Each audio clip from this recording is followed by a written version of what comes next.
Nah, pernah datang tamu ke Kangjeng Nabi Ayub, wakilah ke Kangjeng Nabi Yunus. Assalamualaikum. Waalaikumsalam. Dari mana ente? Ana dari langit. Ah, jangan main-main loh. Iya, saya betul dari langit. Laser Nabi. Duduk. Iya, benernya nanti langit, malaikat berarti. Mau makanannya nak, roti, korma, susu, cai, disuguhan. Duduk, kita sama-sama makan. Itu kudu diomong kok dites lah ku Nabi. Kayak Nabi Ayub langsung seribit. Silakan. Cicing lainnya nak. Enggak saya. Itu tuh kormanya. Ini korma mantap ini. Kanjeng Nabi Ayub nyokot, ada har korma gitu. Jangan tetep bae cicing. Ganti cai kopi. Set. Kanjeng Nabi. Silakan kopinya, Pak. Saya enggak. Emang ente dari mana sih? Saya dari langit. Coba makan dulu. Oh enggak, saya kan malaikat. Saya enggak pernah tidur, enggak pernah makan, enggak pernah minum, enggak pernah jima. Sanggeus dites bener, oh berarti bener ya malaikat ya. Sekian aduh. Alhamdulillahirabbil alamin. Cek Kanjeng Nabi Ayub, kuari boga tamu malaikat. Alhamdulillahirabbil alamin. Urang ngapan tamu teh calo. Jeger tamu teh urang. Sandu mabok muka sekarang itu minimal bangsa anu sok korupsi. Mawa siksa lain mawa rahmat tamu teh nu sekarang itu mah. Cek Kanjeng Nabi Ayub teh malaikat. Status ente apa sih? Saya pencabut nyawa. Oh, Nabi Israel. Malaikat Israel, betul. Masya Allah, enak ya malaikat sekalian ka dia. Naon cek kula mah silaturahmi doang ka dia. Teh, aya teh si nyabut nyawa, tingkah nyabut nyawa ente. Waktu nyabut nyawa, jelema akur bae apa henteu? Atuh henteu, cek cenah teh beda-beda. Maksud beda-beda kumaha? Ai kanu soleh mah kieu rupana, ai kanu maksiat mah kieu, ai ka munafik mah kieu, ai ka kafir mah kieu. Nah, coba. Coba hayang nyaho coba. Coba kanu soleh kos kumaha kanu soleh. Tuh menang dipraktekkeun. Kos itu mah tuh engke bae cek malaikat. Henteu mah hayang deuleu doang. Ih, sok pake lalagaan lagi. Tuh bisa pakai lalagaan apa kos gitu mah cek balik malah silaturahmi doang. Henteu mumpung ka dieu. Kekeh biasa. Atuh kudu bebeja heula ka Gusti. Meunang apa henteu? Sok bebeja. Ih, atuh di dinya bebeja. Henteu bebeja we kitu. Nabi Ayub hayang nyaho gitu. Cara-cara rupa ketika nyabut nyawa. Ya bae sieun atuh Gusti. Henteu ayu bebeja bae geus ka ditu. Atuh eledet bebeja malaikat. Ya Allah ya Rabbi, aya hamba Gusti nu diangkat Nabi ku Gusti Ayub ngaranna. Sanggeusna anjeunna ritu naon muriang sakitu panas paparahna ku ari pancageur diangkat jadi rasul. Abdi silaturahmi pandaya izin ti Gusti Ayubrak manehna hayang ningali tingkah abdi rupa abdi ketika kitu jabut nyawa manehna hayang ningali diizinan teh ku Gusti cak Gusti Allah geus teu naon. Nah kumaha cek kalau diizinan cek coba kanu saroleh kos kumaha beureum Kanjeng Nabi Ayub beda barang beunta rupa malaikat teh Masya Allah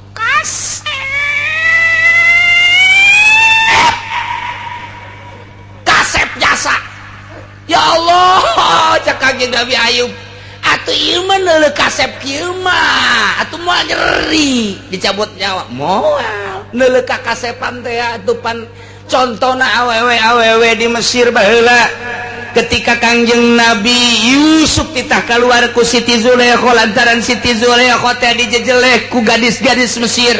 Tuh, eta Zulaikha ratu bae ge kudu kabungbulengan, heran aing mah heran. Ya, cek Siti Zulaikha teh nyahoon bae ka beget Yusuf. Nyahoon nya mah. Kulantaran terus dijejeleh ku sanagara. Panggil awewe. Ngabaris ya di dinya. Bere peso jeung apel. Begitu keur kieu-kieu Yusuf ta'al. Begitu Kangjeng Nabi Yusuf keluar, ngeuretan teh terus bae datang ka ramo-ramo. Ku kasep-kasep lah geus bacocoran getih ka dieu tah. Nyaos ya bacocoran. Geus getih ambalaya bacocoran terus bae.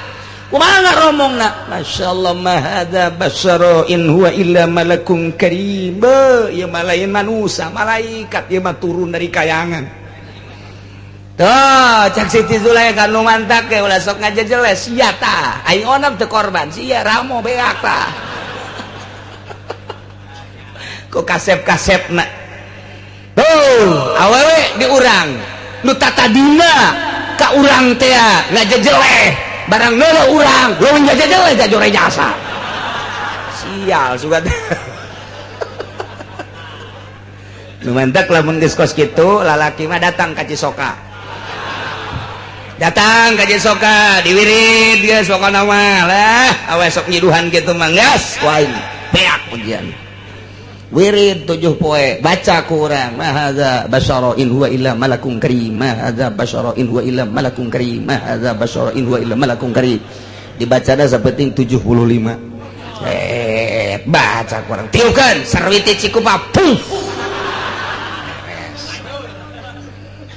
datang urang geus 7 peuting deui ka Imam Sarwiti. Waalaikumsalam molotot bae nya nah sia kena ngomongnya nama hadza basyara weuh ieu mah lain manusia. Nah mantap ya in huwa illa jinnun. Ye sial horeng lain mantap horeng aing pajar jin teu kataekan tah mah. Oh jadi jurig buai ge ulah sembarangan atuh ngamelet ge kudu nyaho heula waktu. Saha Sarwiti lahirna poe naon jamna jam sabaraha mun hayang pelet nanjur kudu nyaho jamna lantaran aya bintang di luhur nu meneran kana kelahiran urang. Ye jam sabaraha aya bintang ku ali palak teh tah dikajaokeun bintang naon waktu lahirna nyana jam sabaraha lamun lahirna jam 7 malam naon malam minggu bintang naon malah bejakeun ku ulah jadi dukun ya aing ya. Malam sekian poe naon malam naon bintang naon pas apa teh terus bae pan bintang teh masyaallah di porosna masing-masing tanu mantek dina ilmu sulam ketika urang deuk nanggalkeun atuh bintang naon kabeh atuh araraya mantek teu misleuk deui percaya kana perhitungan ulama ulah hese-hese poena mata poena kaler kidulna bintangna geus diitung atuh hese-hese amat. Nah ketika urang deuk melet geh diitung sok Sarwiti lahir poe Minggu pedang apa batik jam sabaraha jam 12 oh mustari berarti yes hitung Sarwiti sin berat 30 ro 400 wow genep tak 200 hiji kan bagi 7 poe biasa sabaraha ieu menjadi anak cara kada pasawahala wah teu beres ya jatuh aya kitu da jeung ilmu hikmat ge atuh kekuah sih.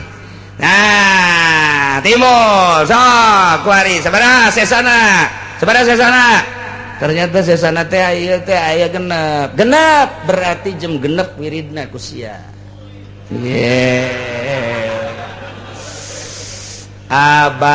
abajadun alif hiji 2 3 4 abajadun ji 2 3 4 atuh kudu kos gitu Masya Allah. Hawazun ha 5 waw genep berarti hari ke-6 Minggu, Senin, Selasa, Rabu, Kamis, Jumat jam 6 wirid maghrib batur salat siang wirid atuh ilmu dukun jian anda tuh saya ilmu dukun mau kos gitu. Tirin ngaharepkeun hadapkan awak sia ka Imah Sarwiti. Di mana Sarwitina? Tenden 7 batu di dinya. Make 7 batu. Iringkeun. Bismillahirrahmanirrahim. Hadiah heula. Beres hadiah we. Ma hadza basyarain wa illa malakun kayyiman hadza basyarain wa man hadza illa masyarain. Beres. Timpukeun. Tiup heula. Timpukan ka imanan dong begitu datang tah batu katana langsung ke hati sarti deng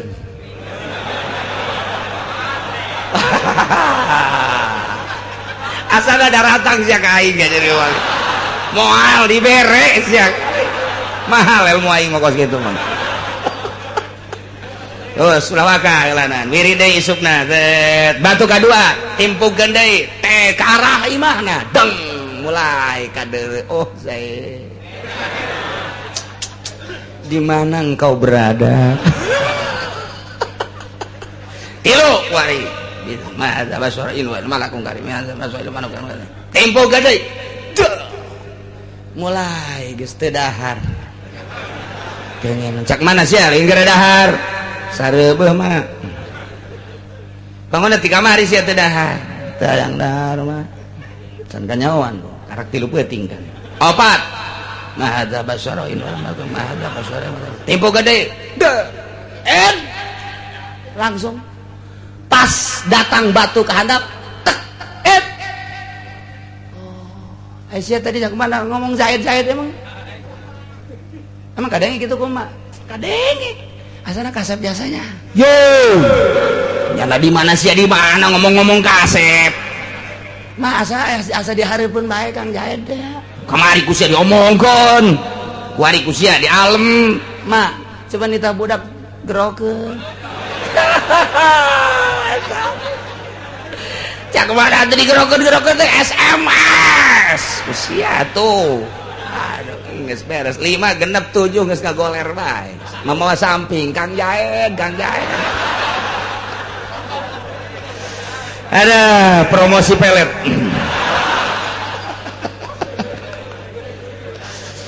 gas sama mulai teruskan teman kos gitu ilmu jurik teman ulah siap mau beres ya kajian ke aing datangnya moal kajian ke komagi aing mah eta mah nyaritakeun al hikmat kos kitu teh pagaweana jadi ulah sawirid-wirid lain itu model kasugihan wiridana mah eta bae tapi tanya heula sangaran anu lahir oh sia itu berarti hitung tek oh lamun dek dewere wirid malam anus yang ngawiridna jam sakitu wah di wirid ujian anak Masya Allah jualan naon ge laku bae eta kudu tepat heula tah eta bae tuh cenah kiai mah moal beres sarua dikira meren moal sebab can kadeleun niat benerna doraka lamun geus niat benerna bener lempeng jasa jangan bangun pasantren jangan bangun masjid jangan bangun kakarak atuh ieu mah sapira deuk kawin deui ka Karawang diserahkeun ka sia bae geus pokona mah jadi jam-jamna sarua nyieun azimah ge saha ngaranna jadi nyieun asihan segala rupa ge di deuleu lahirna jam sabar etalah ilmu perdukunan nuantak nu calon lurah mah bego datanglah ka dukun ya menang bendera naon sia biru peraon dia makan minggu biru minggu wow berarti sia kudu kaluar ti imahna jam 4 teu meunang jalan hareup kudu jalan dapur makanya di dapurna ya sumur didinya lain menang ngubrus ya ka sumur beres gas kukurubusan los keluar na kudu jam 4 bae hayo asal karuar ti imah bengkes ya diuk di mana bae masalah lelanan tah lamun engke rada maribis menang sia tapi lamun centrang bae eleh sia kajen ku kumaha ge menang berem ilmu dukun mah kos kitu aju supaya yang menang aya elahna nu penting dukun mah tolol eueuh bae elehna dukun kos kitu ieu ari lamun anu kanu maksiat berem begitu berem bedak wah molotot Kangjeng Nabi Ayub lantaran rupana nya jore jasa rupana nya bau rupana teh Kangjeng Nabi Ayub teu kuat langsung kelengar dirobah deui malaikat maut ngarobah aya 10 menit hudang ku kulisika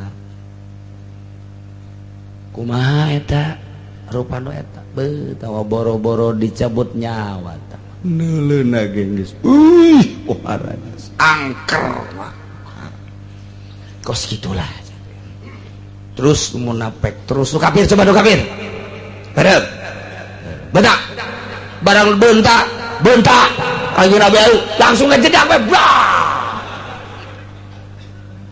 wah asana cek malakal mati mah paeh memeh dicabut gitu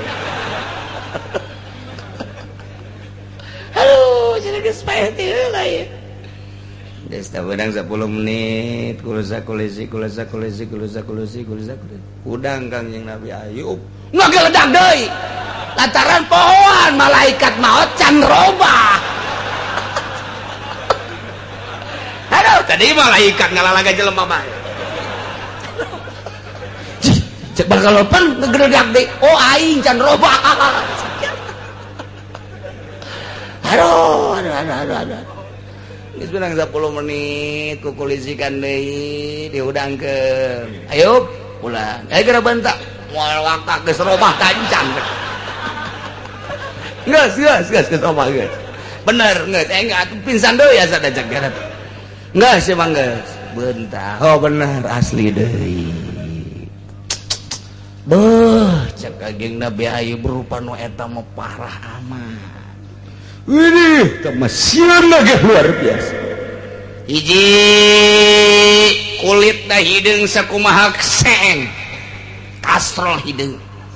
Nomor kedua keluar kisah bulu-bulunana nomor katilu buukna ganti kuari jadi kawat ngerumbai ke handap tina mata kala luar getih pika sieun pika ijideun nu mantak loba kafir mah kafir lulumpatan deuk sakaratil maut teh lompatan jeung bae nu sapoe 2 poe 3 poe kafir mah saminggu sakaratil maut nanti lantaran ieu tah walau tara idzal zalimuna fi ghamaratil maut lamun anjeun ningali Muhammad niscaya bakal ningali pohara jasa idzal zalimuna ketika nu zarorim nu tadi kalalapir nu buang kawarah aya dina keur sakaratil maut wal malaikatu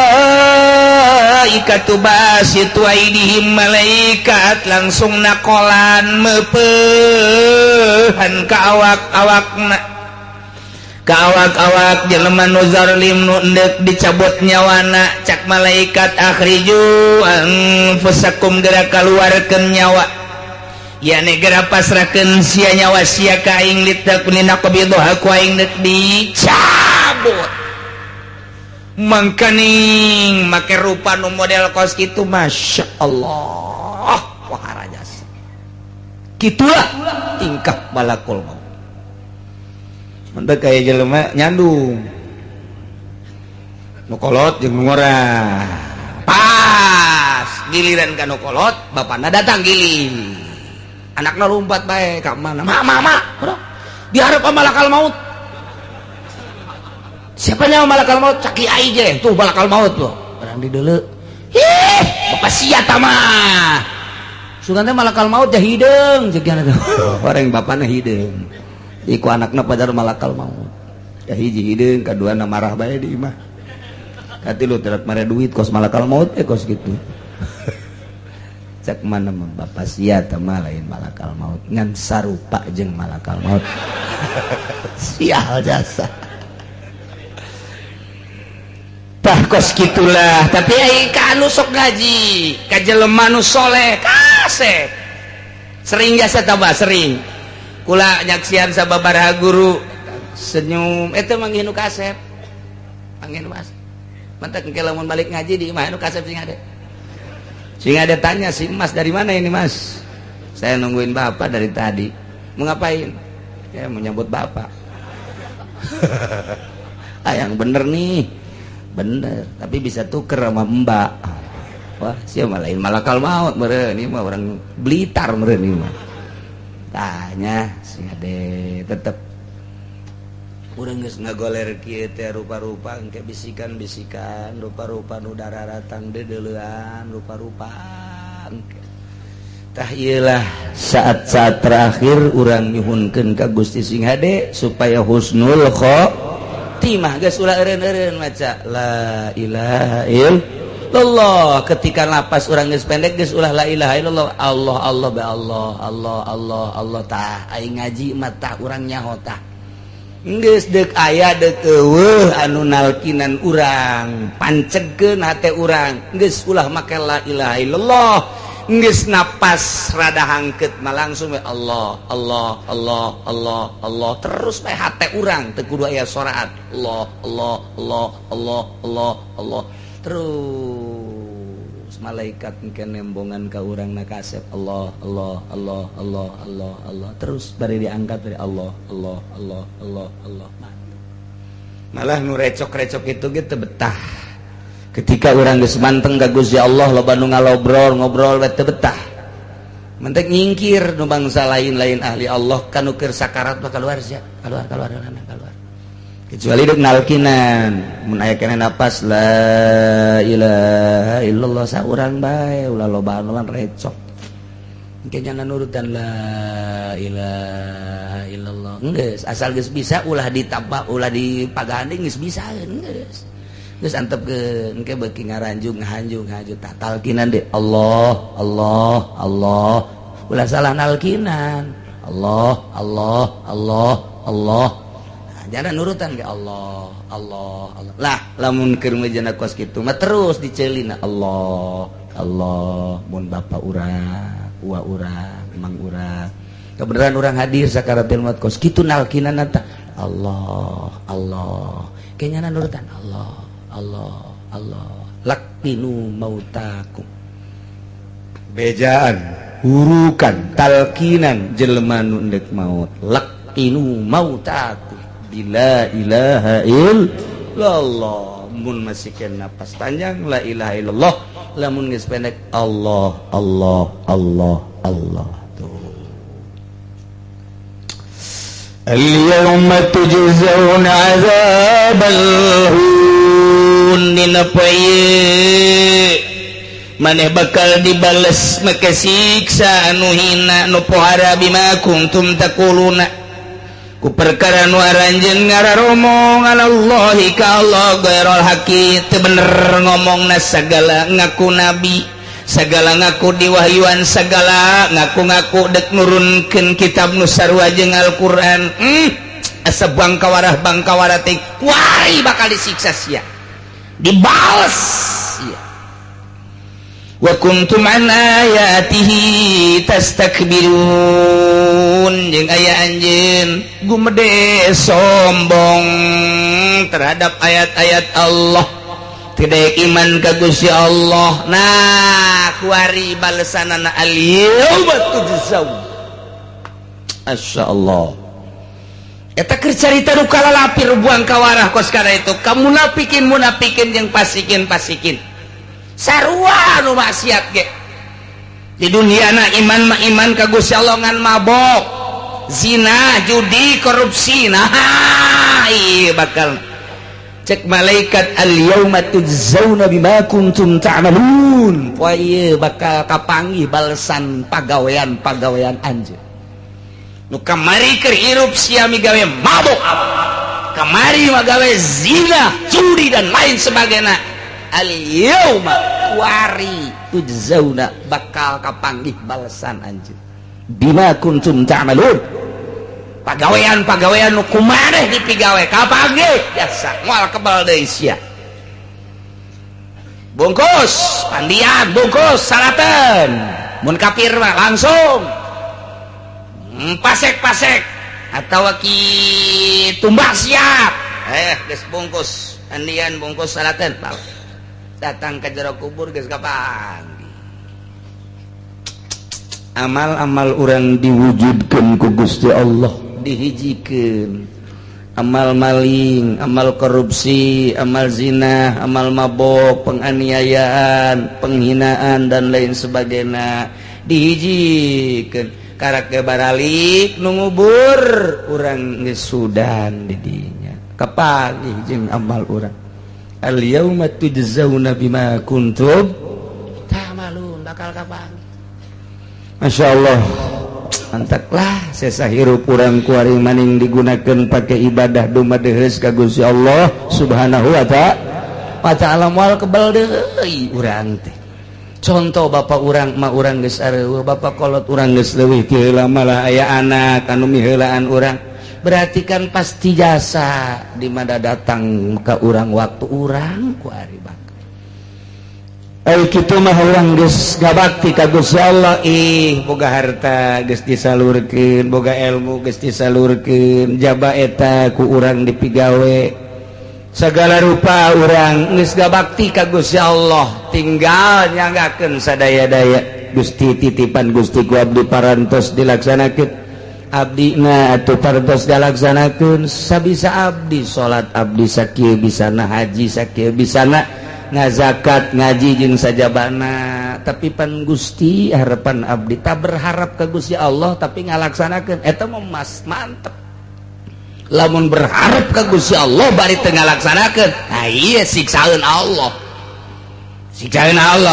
jelema sia ulah sok kamalinaan segala mabok segala zina kos moal paeh bae cek jana aing mah kos kieu ge boga prinsip Allah mah maha gopur soekeun habek sungut ka dieu sia soekeun ku aing berewek sia sangeunahna bae sia berharap sote lamun ibadah ka Gusti Allah Gusti abdi salat abdi puasa abdi zakat abdi haji abdi sok ngaji tah ieu parentah Gusti gan abdi bisana sakieu tah abdi berharap kana gopur Gusti abdi berharap kana rahmat Gusti sakieu bisana eta mah meujeuhna tapi anu mabok mah anu zina eprak ngomong atuh rahmat Gusti mah lain cara urangnya nama atuh dihampura-hampura bae caknya saekeun mah kos kitu jantung mah kos kitu tambah sarua bae jeung poe Sabtu nyana cicing we diikan deuk kada sia sugan bae aing menang gaji digawetan teu atuh henteu tolol teh budak gawean teh naon teh yang gaji tolol itu. Gitulah para jamaah kaum muslimin wal muslimat rahimakumullah urang sing bisa dumadeheus ka Gusti Allah Subhanahu wa ta'ala ngadoa ka Gusti mudah-mudahan urang kabehan dihampura dosa dibere daek ibadah dibere daek dumadeheus ka Gusti Allah bisa ngabersihan batin urang sehingga urang mantap ibadah ka Gusti Allah bi barakati umil Quran al-Fatihah.